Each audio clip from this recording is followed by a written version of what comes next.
I'm your host, Reena Friedman Watts, and this is the Better Call Daddy Show. Hey, this is Big Daddy, Wayne Friedman. That's my grandpa. Grandpa, you ready for more daddy drama? My dad is my number one hero and number one fan. And I'm a pretty cool dude. All right, season 4, baby, here we go. More stories you're not going to believe. And maybe you will after you listen. 5 stars. 5.5 stars, 2 thumbs up. You are a pretty cool dude. I love you, Mommy. Don't stand on the table and damn the public. You'll get some words of wisdom to live by. Here we go again. Better call Daddy. You know what your problem is? You like me. Yeah, I do. Each week, I interview a guest, share the stories with my dad, and then he weighs in at the end of every episode with his wisdom and wit. Hey, Grandpa. Everyone from influential players to inspirational fathers, and of course, controversial people. Grandpa, my mommy's calling. Creating that legacy one call at a time. And welcome to the Better Call Daddy Show. Stay tuned. Where's the music?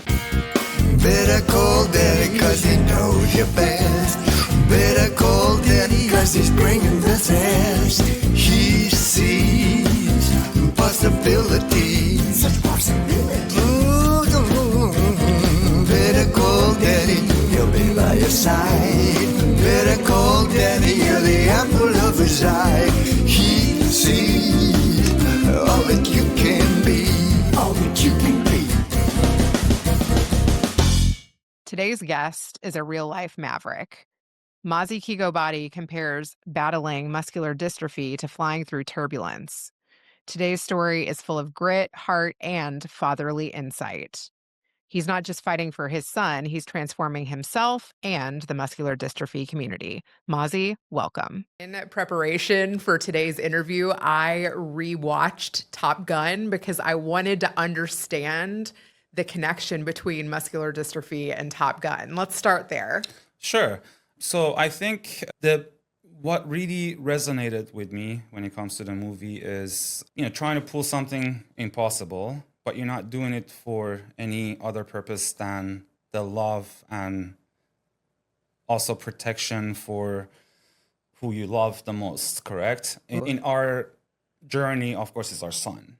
In the movie, it was Maverick doing it for his crew and also for the promise that he made to himself for Goose's son. The way the movie goes from Maverick showcasing the test run that he did, that it's possible. We kind of went through the same journey, and we are still at the very last steps of it. But I think at this point, we have at least proven to ourselves that this is doable, it's possible. And the way we are, a lot of sacrifices, just like the movie, had to be done. A lot of hard decisions had to be made. I would say I had to go even against myself in a way, to rediscover myself as a person, to be able to become what was needed of me, to be able to complete or at least go through with the journey, if that makes sense. Yeah. And I feel like the movie also portrays how Maverick doubted himself at some point, and then he really pulled through, dug inside of himself, took a little bit of risk. And It was a rule breaker because you have to be. yeah, at some points you have to be, and not in the sense of the science part, but mostly in the beginning where the belief is very little. And that is completely understandable because the fact that you're dealing with a very complex disease. Muscular dystrophy is affecting all parts of the body. It's not just one part. It's lungs, heart, legs, hands, everything is muscle, even when it comes to swallowing, laughing. And toward the end of the movie, where the team is being saved and everybody leaves and there's Maverick and Goose's son going through against the fifth generation fighters, that is an actual visualization of our journey in a way, in a sense that we have gone and probably defeated already the 2 fifth-gen fighters, but the last one is in our tail. So we're battling the last one right now. And before we try to eject, we would like to have our wingman, the invisible wingman, to come in and give us the final push and support, as it did in the movie. Because at that point, I feel the same, that we've done our best. We've utilized everything that we could, as far as a scientist, ourselves, the resources, the limited resources that we had, and it is out of our hand.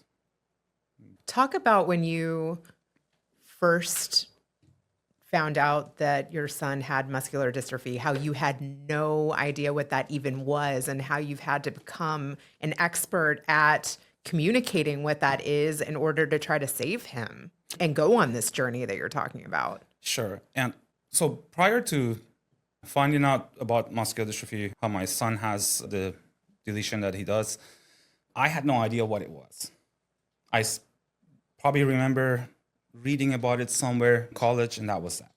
But I remember when we first found out, it took me about a year to just visualize for myself what dystrophin is.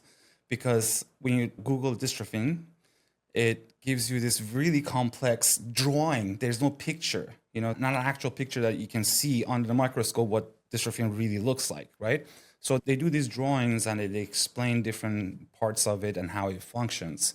And as I said, it took me a year because I'm a visualized person. I like to see in my head where it is in the muscle so I can start problem solving, although I'm not a scientist, but it's my son. So I like to know exactly what I'm dealing with.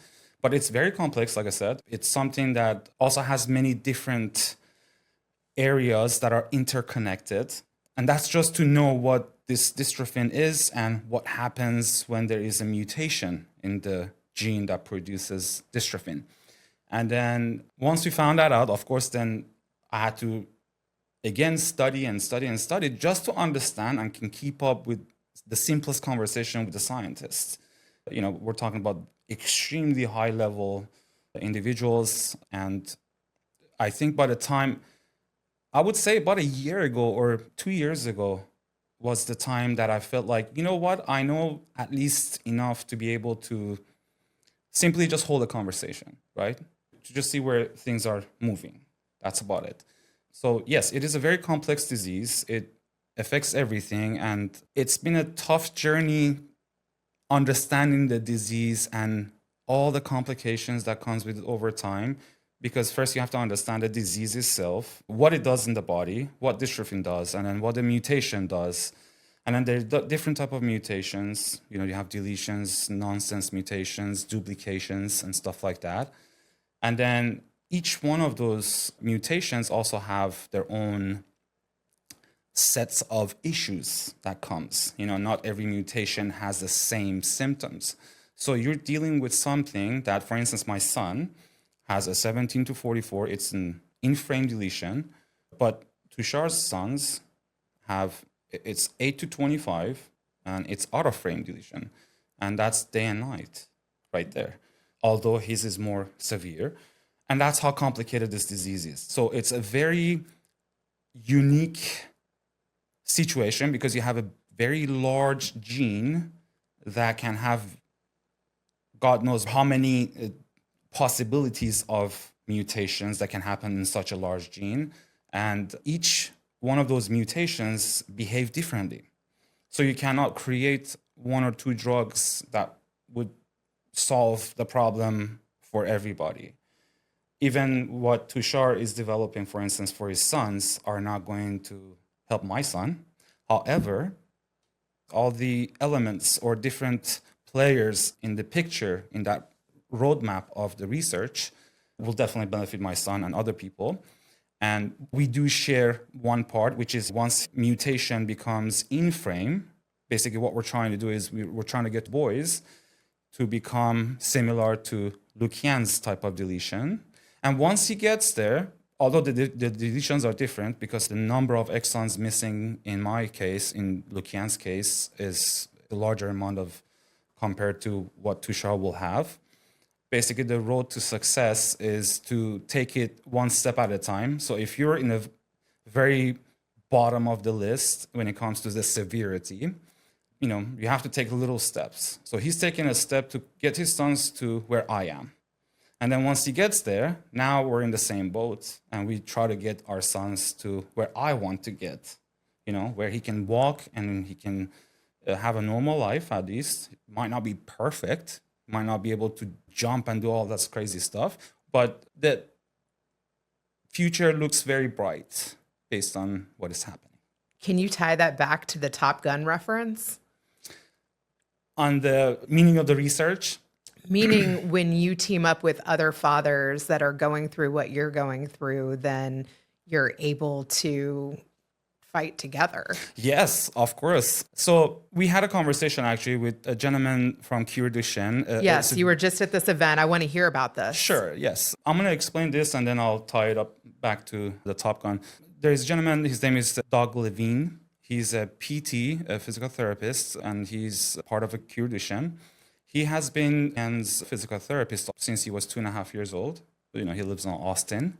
So we were extremely lucky to have him as a part of our care team. And we just spoke very briefly in the conference, and he told me something that really was interesting. He said, look, it takes a village to raise a child. It literally takes almost a country to solve a complex disease like this one. And the key here is collaboration. It's impossible for, if you have a disease where if you're just going to the doctor, you have to see a team of doctors. When it comes to research, obviously, you have to have collaboration between multiple different universities or pharmaceuticals. And that's what's happening. The level of collaboration is intensifying. And it is a very promising development to see in the muscular dystrophy, because without that, for instance, I'm going to make an example. Cure Duchenne and PPMD, Parent Project Muscular Dystrophy, without these two organizations, they are the two largest. And to me, it doesn't matter who's better than or who's number one or who's number two. It's irrelevant. They're both equally unique on their own journey, and they both contributed in ways I cannot even imagine.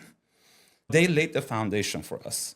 Without them, none of the parents that are actively searching for answers or have done it in the past could have really done any of this stuff, including us. The stuff that we're doing, we are building on top of what they have accomplished in the past. PPMD 40 years, for Cure Duchenne 30 years. Wow. Yes, so there's a lot of sacrifices, a lot of hard work. I mean, these are extremely motivated individuals with just unbelievable amount of determination, because what they have weathered, they've done it in a time where there was no hope.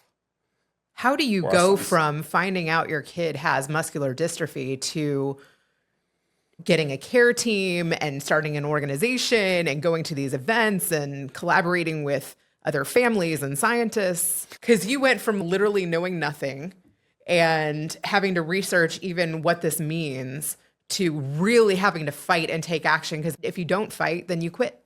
Yes, exactly. And there's a video that I shared on Facebook, and it's a little clip from the movie Batman, the first one, with, I forgot the name, but the clip is called The Will to Act. And, it's a little conversation back and forth between the person that's training Bruce in the movie.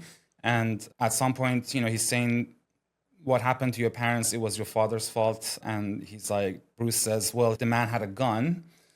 The other person says, would that stop you? And Bruce says, I have had training. And then at that point, the man says, the training is nothing. The will is everything. Ooh. And then after that, he says, the will to act.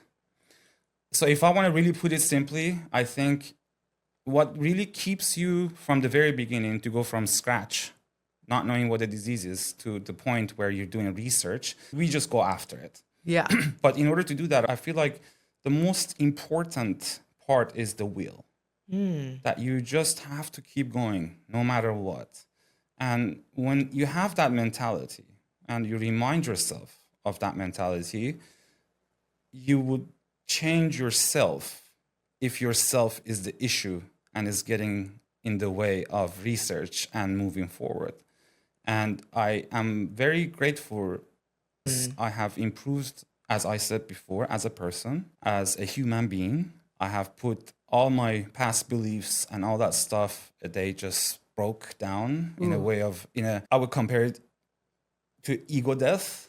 and I was introduced to meditation, and a lot of things happened. It's not just, oh, let's do this, this fighting mentality, because that mentality will be fine for the beginning, but at some point you have to transition from the fighting to more of a logic, So you see what I'm saying? Yeah, because at some point the fight is good in the beginning. Yeah. Where you need to push through the barriers. There is no belief. You need to get to that 1%. And it's just a regular person like myself. I wasn't anything special.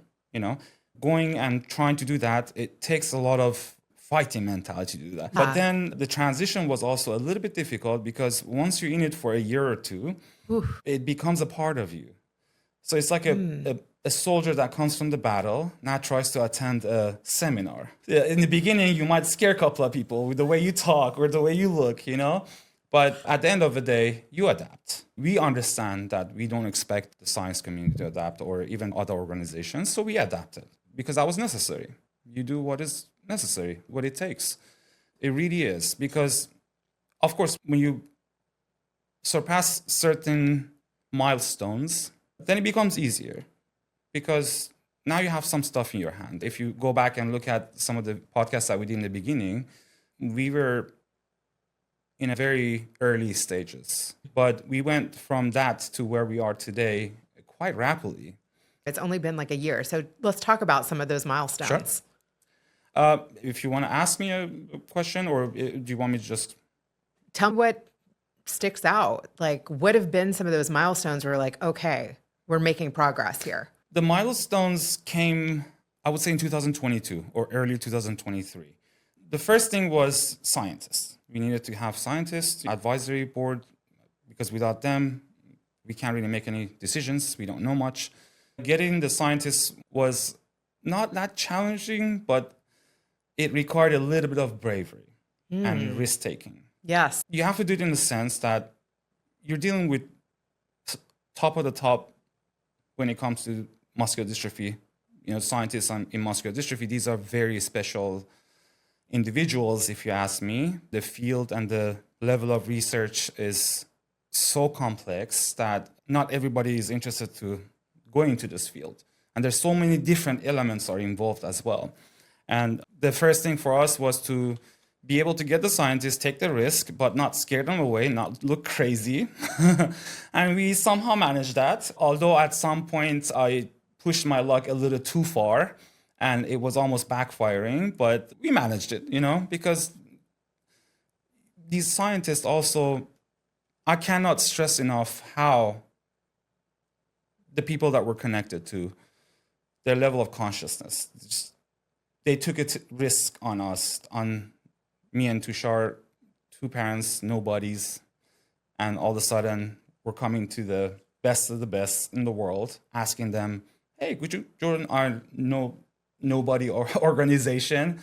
And they did that. And it really speaks volume. What would you tell other parents that find out that their child has muscular dystrophy and they were where you were in the beginning? Go for it. It means do what you're, not everybody needs to go after research. I understand that. Some people prefer to wait. It really depends on where you are and how far the development's gone, or if your type of mutation actually falls within the current trials. If it does, then I would tell the parents to still be involved, be active in the community. If you have, for instance, research in pipelines that are good for you, then focus on the research part, because it's a very difficult field when it comes to raising money, fundraising. But if you do have a child that is like Lukian or Tushar's sons, then I would not sit around. I would start a nonprofit, talk to other parents like ourselves, try to partner and skip the steps that you need to start from scratch, because time is very limited. Start it, go for it. Don't wait, don't hope, especially if there's nothing out there currently for your child. You are able to utilize those technologies, and even the scientists or even the pharmaceutical companies. You can collaborate with them and take their interest. We've contacted a couple of them, and we're actively participating or cooperating with them giving them mice models so they can actually run their ideas and test on these mice models and see if it's going to work or not. So take those steps. Go for it. No one's going to tell you if you're able to do it or not. I think we're the living proof of that. Not only us, there's other parents that have, done that. But there are not a lot of them, beside the big ones, Curation and PPMD. But I know of a couple of other parents also that have done research, and some were successful, some were not, and completely understandable based on the level of technology that was available to them at the time. But we also are very lucky to be in a time frame or a timeline as our sons are still in their, 10 years old or 12 years old. Those ages are a good age still. You still have a window of opportunity open. So at this moment, like I said, if there is a chance, go for it. The message really is that they will find a way. If you wouldn't have gone the research route, though, what would the doctors have just told you to do? Like Nothing. Just basically, manage the symptoms. Make sure that you tell your son don't run too much. Stuff like that. What about steroids?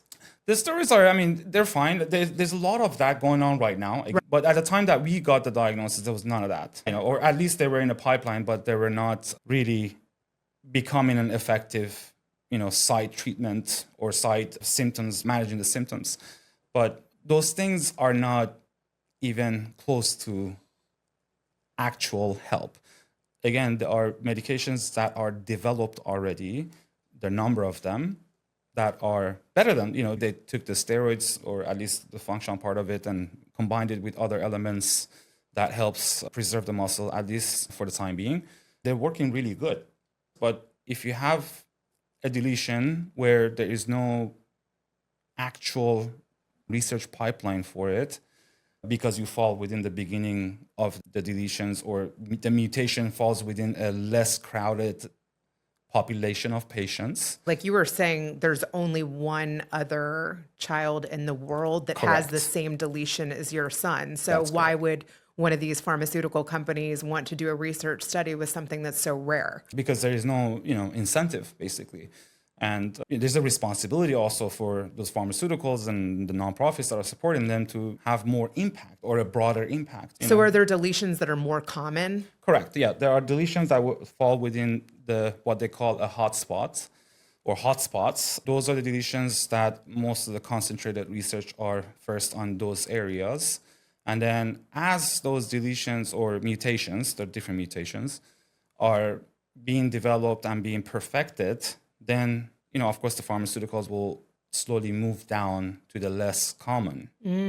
Yeah, but the issue is that some of us are not able to wait. Time is our most valued and precious resource. And for that reason, we're not able to wait. We have to take action. So talk to me about how you've taken action and gotten attention for the action that you're taking. Sure. It has not been easy. It has not been a very clean journey. And, when I say clean, it's not like, we're doing something illegal. It's a tough journey. And just like any other journey that you see, even the movies that they made about parents that are doing things for their sick child, you do have to do, there are arguments at times, there are misunderstandings, and emotions get the best of you. I've gone through quite a bit of that myself. And again, I as a person also became more refined as a result. But the journey itself, we got a scientist, we got a doctor, actually a physician, to become our clinician advisory board back in the beginning of 2023. And again, I am extremely grateful to each one of these people. They know who they are. They're listed on our website. And from that point, basically, I was able to push. So you have to take one or two major pieces. And to me, I feel like a scientist and a physician, somebody has some sort of a vested interest in muscular dystrophy. For instance, Dr. Robert McDonald, which in the Duchenne community, he's known simply as Bob. He's an ENT surgeon. He has 9 children. Wow. Yeah. And his 9th child had a spontaneous mutation. I do apologize. And he diagnosed his own child at 2 years old. And he became a major figure. He utilized his medical background and became active. And he's now part of our clinician advisory board, PPMD's advisory board. All of these people that are involved are in multiple boards, try to help out as much as they can. And I think anyone that wants to start should kind of start from there. Look for people, look for scientists, tell your story, and go from there. And if you hear a no, go to the next guy and go to the next guy. But don't go to anybody. Try to pick somebody that either has a child, a nephew, or somebody that they know. Or simply, if they don't have any of that, that has somebody that has muscular dystrophy, pick somebody that you feel comfortable with, that this person really is there for you and your child and not for the glory and the money. Met people that are in the community that don't have children affected by it? Yes, our scientific advisory board member, Ms. Annemieke Artisma-Ross from Leiden University Medical Center in the Netherlands, she's the best translational geneticist in the world, hands down, no question asked. She's so busy, getting 10 minutes of just having a conversation with her almost seems impossible because her schedule is booked. I bet she even has time for her showering. It is to that sense because she's so smart and she's done so much since 2005 for the muscular dystrophy community. 15 patents. At some point, she's even doing the patents because it was kind of slowing down her research. To be honest with you, for me, and she doesn't have any child, of course, or anybody that is related to muscular dystrophy. It's just a field of study that she was interested in. Wow. But we were lucky that she chose this field because of the person that she is. She is an extremely, again, conscious, aware human being. And with her level of knowledge, with her level of accomplishments, coming and, again, taking somebody like myself back in end of 2022 or beginning of 2023 and trusting us and just giving us a simple shot. Like, I'll see how it goes, right? That to me, it's mind-blowing because I put myself in her shoes. Would I really be that humble and would I give a person that I don't know a shot? The answer probably would have been maybe, maybe not. I'm being realistic. Prior to getting diagnosis, the mentality, I'm not saying I was evil, but the mentality was different. Interesting. When you get exposed to pain, emotional pain, something that is very real, Yeah. it changes you. It destroys part of you that wasn't real, and it activates part of you that is real and has been dormant. You said that it even brought out your soul. Correct. Yes. It brought everything, to be honest with you. It made me, I would say, this is who I am. And prior to the diagnosis, that was who I was not. It's to that level. You cannot just go and try to change a very complex disease with very little resources by just being egoistic or thinking you're this and that. All those things have to be broken down in you, and not for the outside to see, for yourself to know. That's a different story. And once that happens, though, again, power comes, luck starts to flow, all these different elements. You start making better decisions, more conscious decisions. You start having better relationship. You start watching yourself. Mazi 2.0. I know, right? Exactly. Literally. It's when I say reborn, I feel like that is the right word to use, actually. It forces you if you're in that journey. If you're not, then, of course, it will be simpler, but still, every parent has a child with muscular dystrophy because of everything that they go through. You're watching your child, the most cutest, most precious thing in the world, just getting wasted because the muscles are degenerating. And that does things to you. It does things to people that it's hard to describe. I always make an example. If somebody has no arm, the only way you can feel that is for your arm to be cut off.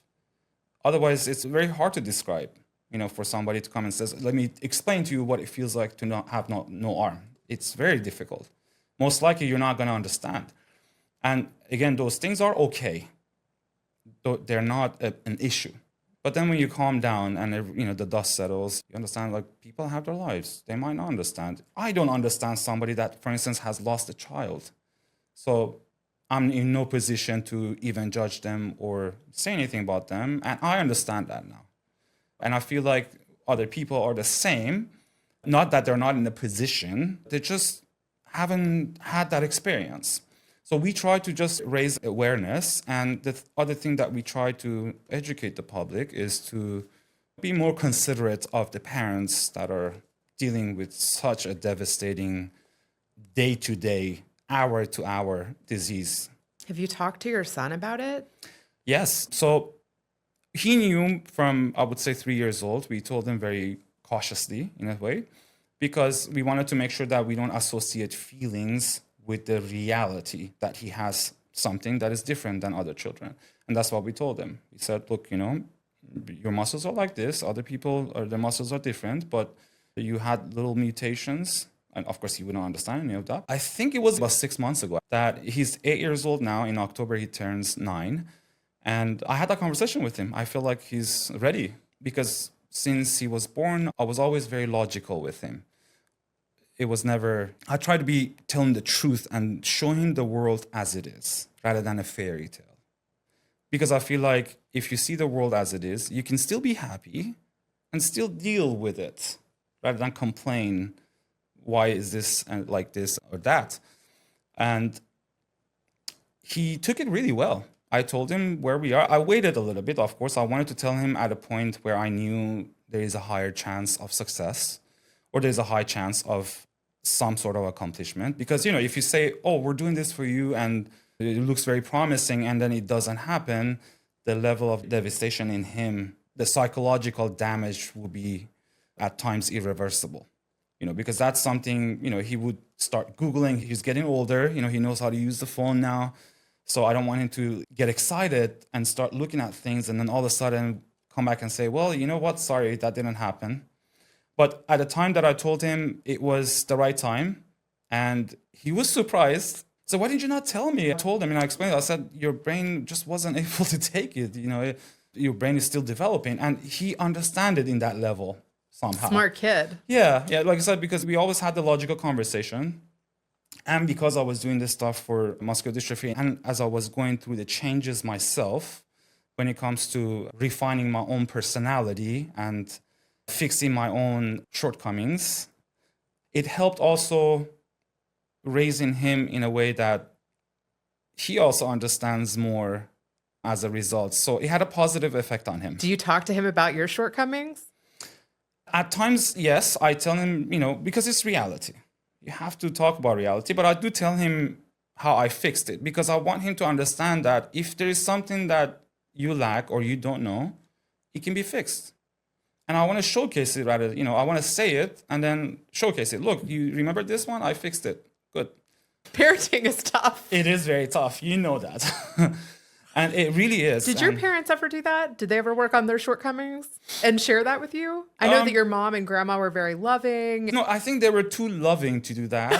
They really are, And they're like, this is who I am. And exactly. I feel like their generation was different than ours. It is, yeah. Because, we also have more access to data, to information. We have YouTube and research and, we have Google. They didn't have any of that back then. Right. It was just how they were raised. And exactly. When you have a very limited, surroundings and access to information, of course, you keep things to yourself. Nowadays, because, all that stuff has been kind of dissolved in a way. Yeah. I met a lady in a Parent Project Muscular Dystrophy's conference in 2023 in June. That was in Florida. Her name is Alpa. And she is the one that connected me with Tushar. And I'm extremely, extremely grateful to her. I just wanted to mention her. I forgot her last name. I do apologize, but she's on my Facebook. You guys can look her up. She's also extremely involved. She's part of the, advocacy group of Parent Project Muscular Dystrophy. So again, it was through the conferences. It's one of those things that I suggest anyone that wants to support their family members, relatives, go to one of these conferences. You would find the most amazing, humble, logical human beings you can ever find. And these people have no intention of hurting anybody else because they're hurting so much inside. They're going through the same process that I'm going when it comes to personal development as a result of a greater pain. And if you want to find a true friend, a real friend, talk to one of these parents in one of these conferences. It is my absolute advice to anyone. There's not much of a consciousness anymore. Everybody runs after money and stuff like that, but not everybody. Not everybody. These people are complete opposite, actually. Talk to me about consciousness and staying humble and some of that. Sure. So it's very simple, and maybe it shouldn't be this way. I was introduced to consciousness through Eckhart Tolle. Is a gentleman that I watched the videos of him all the time for the past 6 years. And he always, your mind tends to think the worst. And that has been always the case. But because of Eckhart Tolle and the diagnosis, I have been able to kind of put the negative thoughts on leash. But what I was about to say was, because I'm in a situation where I'm seeking research, something that is, again, to me, it's mission impossible because of all these different elements that are involved. I am aware of one fact. The moment I lose sight of my awareness, and what is awareness? Awareness is just simply being aware of yourself, your own thoughts, and others. The moment I lose sight of that, I feel like my son will pay the price for it. Oh my God. Yeah, because, and I think this is something, again, that's why these parents are very special.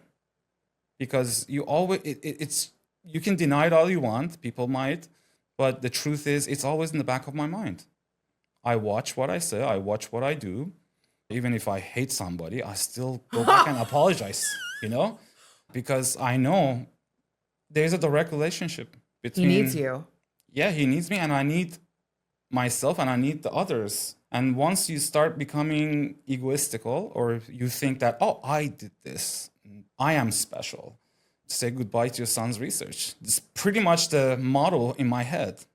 At any time that you feel there is something special about you, and you are the center of the universe, a very quick reminder of what the journey is and what your son's going to be will just diminishes that immediately. That is so powerful. I am trying to live it. I really do, because again, this journey is very real to us. The fact that this is mission impossible is very real to us. The margin of error is almost none. You have to have a clear head to be able to see the battlefield. You have to have a clear head to be able to manage the collaborations, to make sure that you connect to the right people and avoid the ones that don't have good intentions. So the way you pay the price, if you start becoming egoistic, is the clarity is going to be gone because you become the center. And when the clarity is gone, you'll be missing things, you'll be saying things you're not supposed to. And I have done that. I really have. But at the same time, it's nice because I was able to stop myself. I was able to That's get back to progress in reality. itself. It shortens the time that you realize. I would say back then, if I would fight or somebody would make me upset in a really, hard way, it would have maybe taken me months or even years to overcome that. Wow. Now it's days. That's fantastic. Yeah, because you don't have time. You don't have years to spend and think about something while something more important is taking place. And if you don't pay attention to it, simply your child will pay the price. Let's talk about the realness of the blueprint that you've put together. Sure. After I met Tushar, the other father in our nonprofit, he came with a wealth of information and collaborations that he has been doing since 2015. I tell him now that Tushar did not join our nonprofit journey because that's the truth. He's in way more advanced stages than I was when we met him.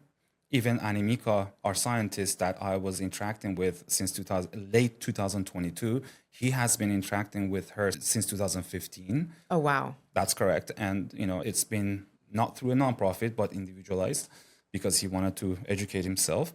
And as a result, we are at a point now we are in a preclinical stage of the research that we're doing for Tushar.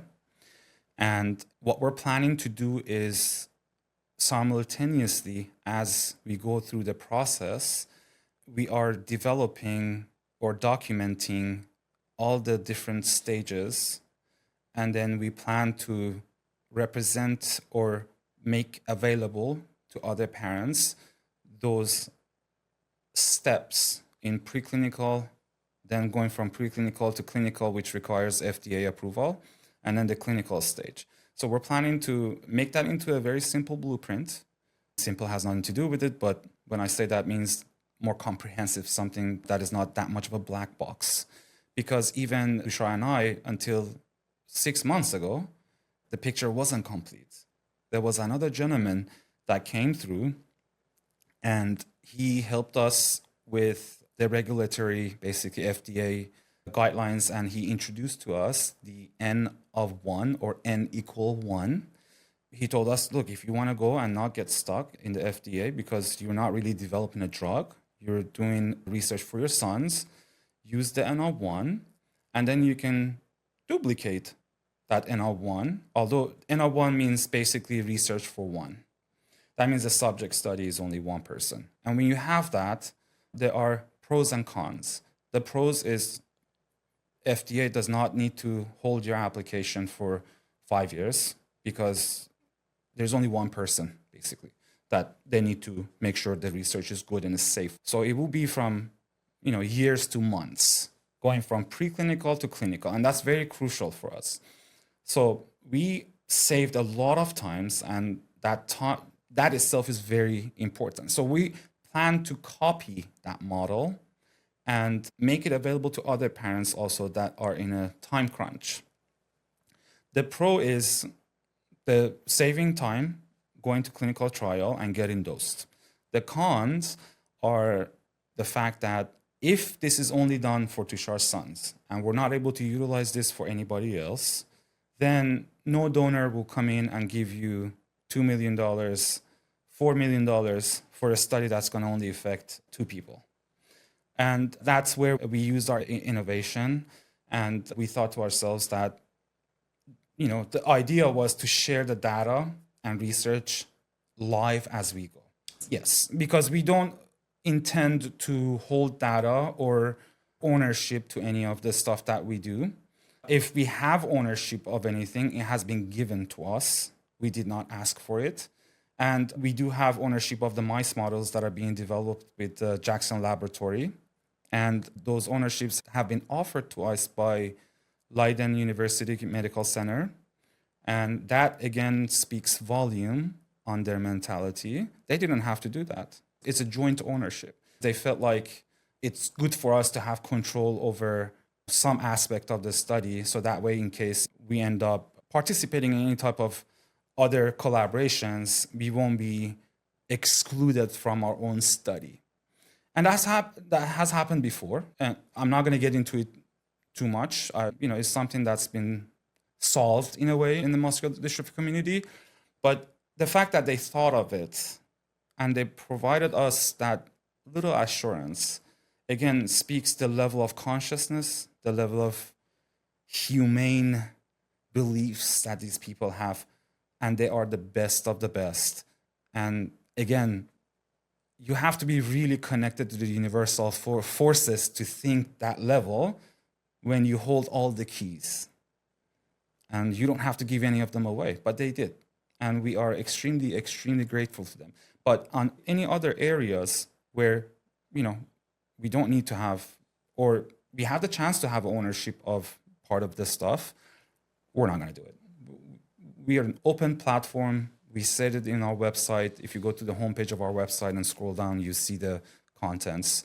And it's an open mindset. It's a collaborative mindset. We share data. We share progress. As long as, of course, we don't step on anybody's toes. We don't want to just share some certain data and flood people to certain scientists and stop them from doing what they're doing. That's another danger. But knowing the community, we know people are not in for that.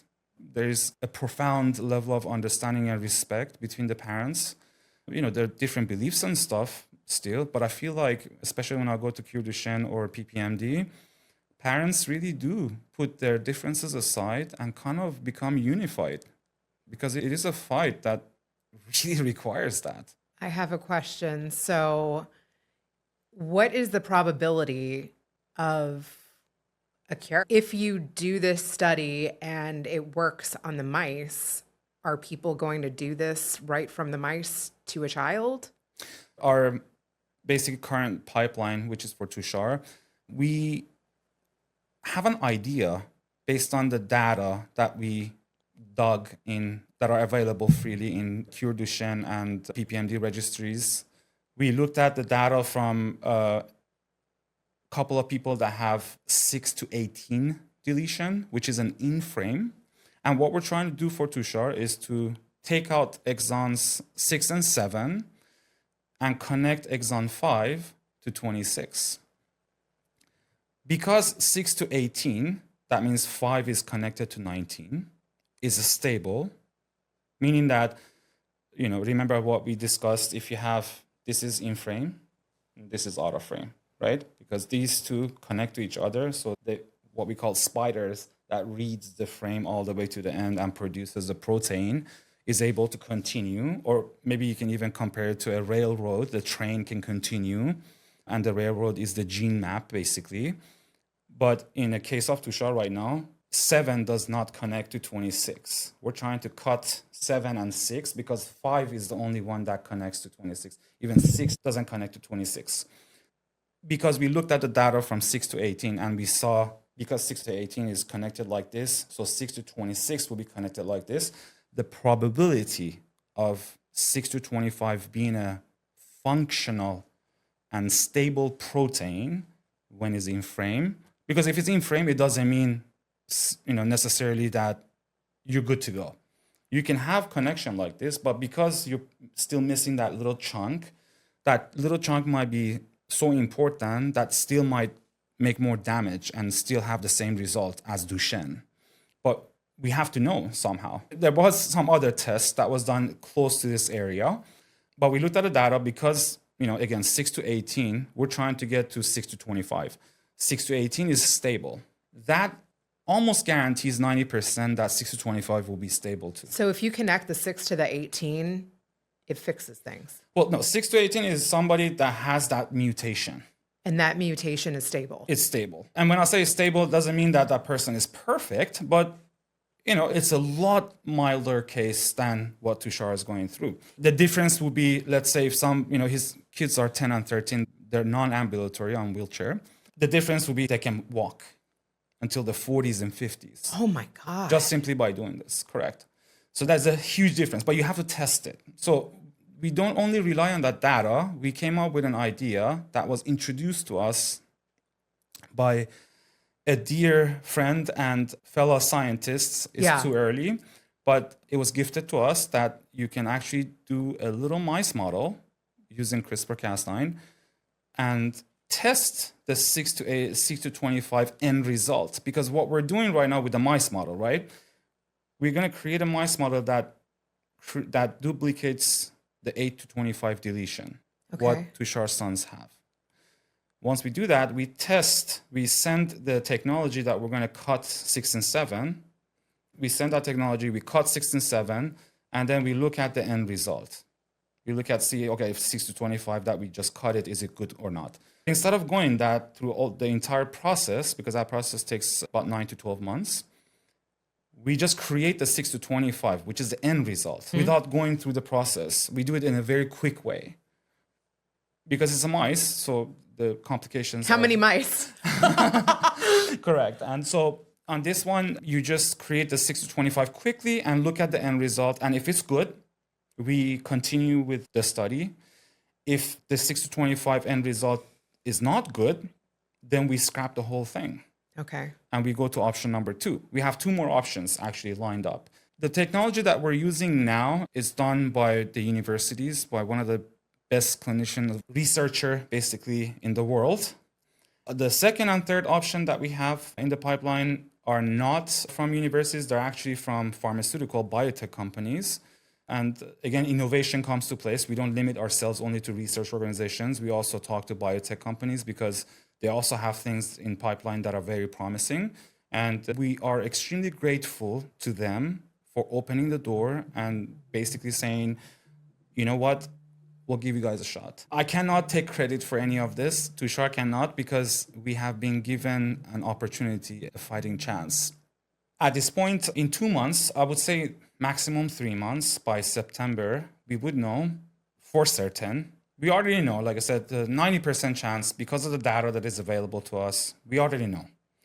But just to have a physical proof, for the sake of not spending the resources on the study that might even have 10% or 5% chance of failing, we did that little quick CRISPR technology just to get to the end result. So we can showcase the end result is stable. All we need to do is just continue our journey and just finish the process of testing the cutting and all that stuff on the mice. Once we do that in September, we expect to finish the actual process of 9 to 12 months by January, March of next year. Then from that point, we're submitting the pre-IND and the IND to FDA, which is basically the large paperwork that you submit to FDA. And then from that point, we wait 6 to 8 months. I don't want to throw in numbers that are not realistic, but that number is a lot less than 5 years, 4 years. Once we get the approval on the FDA side, and we have been interacting with a couple of different FDA regulators on this, and once that's done, then you go to clinical trial. Clinical trial will be done in a hospital setting. You would have a neurologist and a team with the neurologist, and their job is to manage autoimmune response or any complications that the body might react to, because you're administering something, a virus basically. So the virus that we're going to utilize now is going to bypass the liver, so we need a lot less dose. And we recently actually just acquired this new virus. And that virus still has a chance for the body to attack the virus and do an autoimmune response that can be fatal. It can cause liver and kidney failure. But that's something that has been dealt with. That's been tested. Correct. Yeah. So it's not a 50-50% at all. It's maybe 95 to 5% that things might go wrong. But again, it has been evolving a lot. These scientists and the community as a whole have been at hard work. Again, nothing that we do is from us. We're just innovating what is already out there to just refine the process for the rare mutations.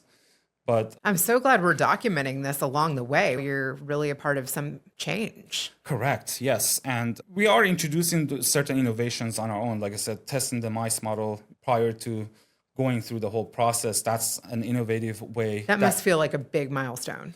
That really is. And again, we were introduced to that. I hope that once the dust settles and we are closer to the clinical trial, I'm able to speak more freely and thank the individuals that have contributed to this, because it means the world to us. It really does. Yeah. And they gave it to us without asking for anything. What a big blessing. That is. I mean, again, the level of consciousness, the level of awareness, it's priceless. It really is. Wow. Yeah. I'm happy for you. Thank you. And so back to this process, when you go to clinical trial, you have a team of neurologists, and we have been interacting with 3 different hospitals. We have set up all 3 different hospitals so they know from the very beginning, and they are involved in different stages of our research. We update them regularly and talk to the 3 neurologists on 3 different hospitals. And we're ready. We're prepared to go with option 1, 2, and 3. And we also have a preclinical option 1, 2, and 3 for our editing technology. That means if option 1 that we know for certain almost, for whatever reason, if it doesn't work, we've got 2 more options that are biotech companies, and they are in advanced stages of their research, and they have agreed to utilize the same technology that they're doing in a more common deletion. They can utilize that for our mice models, and we can test it on the less common deletions, which is our deletions, 8 to 25, and also my son's, which is 17 to 44. But again, my son can also benefit from number 2 option that we have. Hopefully, again, soon enough, I can start talking about them. But that's, again, 2-3 years down the road. that technology for it to be perfected for my son. The option number 2 that we have. Option number 3 will be another 2-3 years probably down the road, but we've got the mice models going with them. What's so amazing, I feel like, about your story is that even if you have a very rare condition and it's not the same thing as the majority of people have, it still matters, because by you doing this study, it can affect the, division of muscular dystrophy in a positive way. That's correct, yes. And even though you knew that in the beginning, like you're like, okay, even though this is rare and they don't want to give me the money because it is so rare, you've made them see that it still can affect the greater good. Yeah, thank you. It's a father's instinct, as I don't even know if I said that well. No, but you did. You did. That's crazy. Because I remember when you're like, I'm not going to get the money because it's such a rare form. Correct. And we like were the struggling. pharmaceutical companies and even these big organizations, like they already existed. They existed for years. But now you've made them see that a rare form can apply to everyone. In a way, I didn't really make them see that. And I'm not, we're not seeking funding from the community, from Muscular Dystrophy or PPMD. And the reason for that is because, as I mentioned on my first video, remember the one that we did? We don't want to take money away from other society. families. You've never wanted that. Yes, exactly. The belief is from the outside of the community, and the Kurdistan and PPMD, they are assisting us by providing very vital resources, which is, science advice, even, just simple advice in an area where you know nothing about, especially, we're in uncharted territory. We went from very little to a lot very quickly. So if you didn't have those help and advice and those personalized, compassionate connections, we would not be here at all. So it was a lot of things that have played and fell into place that allowed us to be where we are today. And that is getting our potential donors excited. And we are going through that now faster and faster. Prior to 2 months ago, we would have needed $4 million. Now we only need $1.5 million. So there are things that are happening. Unfortunately, because of the nature of the research, it's not wise for me to start naming names, because if something goes up and down, we don't want the public to start judging our resources, because they have no intention other than helping us. And they are taking a risk by just simply interacting with us and giving us the resources. We understand the responsibility that comes with it, and we respect it. I am very excited to thank these people, but I do have to wait, and I will patiently wait until the time comes. But yeah, the money, again, the belief is being made outside of the community. Because I feel like, if the big organizations in the muscular dystrophy community didn't believe in us, they would not have shared what they are sharing with us. So I feel like that belief has always been there, because when you meet a parent with muscular dystrophy, when I met Pat Forlong for the first time, same thing almost with Deborah Miller from Kurdistan, the connection was instant. We just looked into the eyes and felt each other's fire. I always say, if she's the universe, I'm a grain of sand on earth and in a beach, because that's a true comparison.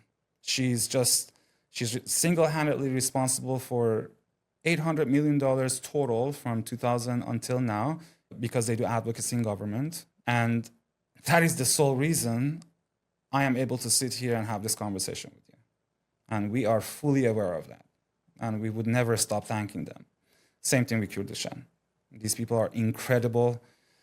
What they've done is incredible. It have brought people together in ways that I could have not even imagined. And we're going to do our best, continue doing our best, and see how it goes. Well, thank you for letting me be your wing woman on this. Well, thank you for taking us from the beginning. We have this mentality that we're not going to forget. We will never forget who was there in the beginning, who helped us, and who continues to help us and evolve with our journey. And we hope that we can also be of service to you, and help you evolve, because you've had an impact already by just interacting with me and bringing and getting the information out of me. I feel very comfortable with you. So it's great. Thank you. I really appreciate that. And I think the community also appreciates that. Yeah. I hope one day that you are speaking to legislation and, that your relationships with the team that you have formed continues. Yeah, sure. If it's necessary and if it's, needed, of course we would do that. But we have a parent project, Muscular Dystrophy. And these are individuals that are, again, I cannot even see myself how I can be in that position. But I have gone the last 3 years, every year, to advocate, representing the state of Texas in the state. Until I'm alive, I will go every year. I'm not going to miss one. Or until at least we have some sort of a solution. That would be the minimum we can give back to PPMD and their efforts by just supporting that process. Is there any final thoughts that you'd like to leave us with? Like any perspective shifts from this event that you were just at? Yes, I really would like to encourage people to, for instance, we have another event coming up on June 17, I believe, to June 19. That's PPMD's Advocacy Conference, annual conference. That is this year held in Vegas, but other years, last year was in, I believe, Orlando, Florida. I encourage people to attend. If you have a loved one, get a friend, take them to the event. You meet parents that are incredible. You meet the children. These children have gone through so much and people look and feel bad for them. I know people that are still in wheelchair and they're limited. They're lawyers, engineers, people that know way more than, regular public, and also the level of wisdom that these kids possess is priceless. Imagine if you go through that pain your entire life. The level of humbleness, the level of knowledge, the things that are unlocked in you as a result of extreme pain. And because that also is being unlocked in their parents. And these kids are observing the parents fighting the fight of the lifetime for their children. So yeah, the result will be the most conscious, possibly the most intelligent, and who you want to have by your side, and a possible example for the future generation, to be honest with you. So I would like to ask people to get involved, to just go and interact. They're not scary, they're fun, they're even more open-minded than any of the best friends you might have. Don't look at them as a very sad situation. I love going to these events because just conversations are real, the interactions are real, the laugh is real, the cry is real. It is something amazing to witness and be a part of. That's incredible. I'm so proud of you. Thank you. Thank you for having me, and thank you for sticking with us. I always see your videos. Every once in a while, you actually post the videos that we have, the little clips. They make a difference. They do make a difference, and we'll continue to do so. Hopefully, we can evolve together and grow together and continue once we have my smaller information. I'm like, I want to be there. I know, right? Yes, it's a very exciting phase now because now we're getting to the serious part. Like I said, by September is the magic times. A lot is going to happen in September. I also would like to encourage the public or the businesses, especially the local ones in Houston, anyone in Austin, as well as anyone in Dallas, to go to our website to see what they can, to read our story, see if they can sponsor, $1,000, $10,000, $25,000, whatever that is that you're able to. Because any dollar that they contribute at this stage is directly affecting our research. In about 3-4 months, we're going to have a lot that's going to come to life. At that point, our journey is going to change and we're going to go to more advanced stages. But until then, we need a final push, and we're hoping, again, we've worked for free. We made a lot of sacrifices for that. It's not easy to do all these things and have very little money or support. Again, no judgment, because I understand. You have to get to a certain point, and for that, sacrifices needed to be made. And we made it with pleasure. We're not complaining at all. But at this point, it is something that we need. We need a catalytic support, basically. We need a little bit of push for the final stages. The last thing that I would like to, actually, I almost forgot, but I'd like to mention is Tushar Tangsali, the father leading the research for the N of 2 for his children Neil and Nivan that are 10 and 13.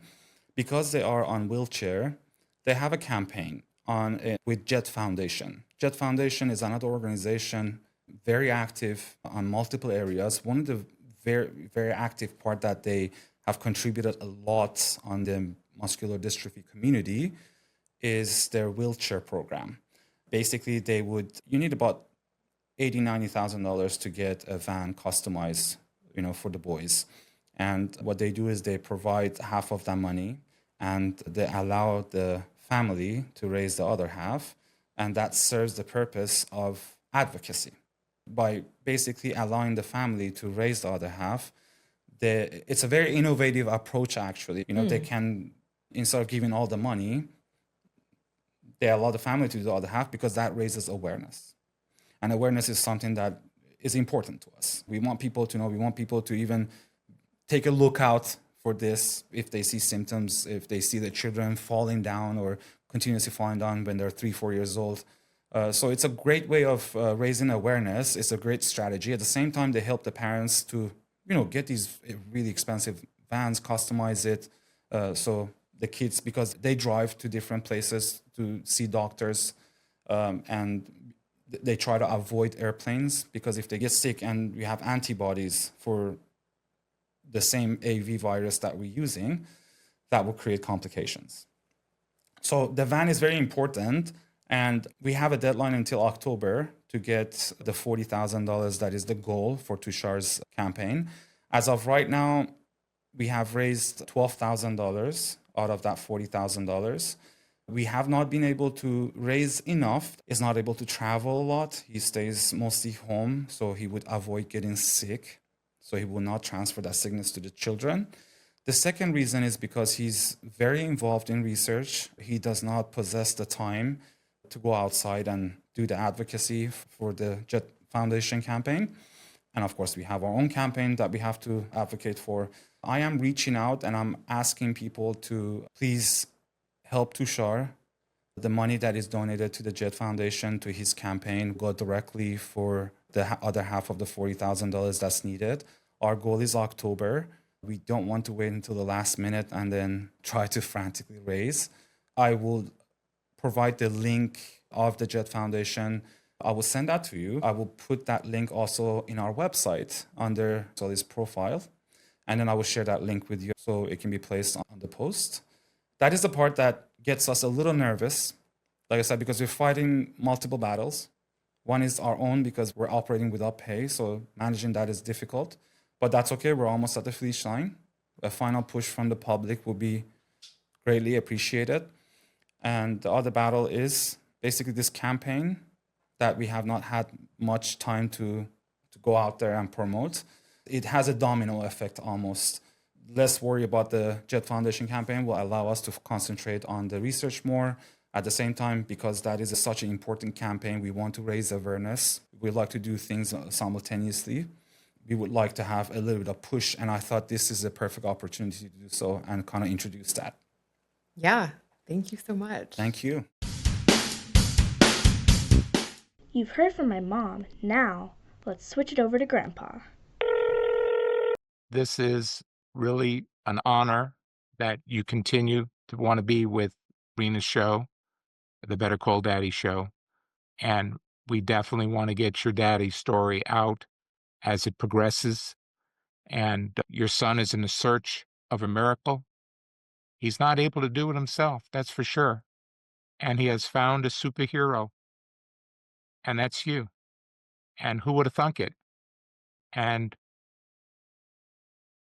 being a superhero, you also have found out that you have to also gather in a lot of people to figure this thing out with you. And you've done an amazing job in keeping a very rare disease in focus. Most people would just throw it off to the side because it doesn't affect that many people. And if it doesn't affect a lot of people, ignore it. But to bring this to the surface and to get researchers and scientists and communities together on something like this is truly miraculous. And miracles happen with those that really seek to deliver those miracles. They don't happen necessarily on their own. It happens through due diligence and hard work and investigation and putting yourself out there and looking under every rock and every corner. And you're doing that. And we're very proud to be part of your journey. 2 thumbs up. Thanks for listening. Now I think I'm going to go call my dad. I'll say goodbye and see you the next time. Thanks for listening to the Better Call Daddy Show. Join us weekly for new episodes and more daddy wisdom. Better Call Daddy is good advice always. And love you, Grandpa, and love you, Mommy. That's so cute. Don't forget to like, subscribe, and share. You can also find special episodes on my YouTube channel, and you can listen on Apple Podcasts, On Good Pods. Spotify, Amazon Music, Alexa, or your preferred podcatcher. That's a wrap for now.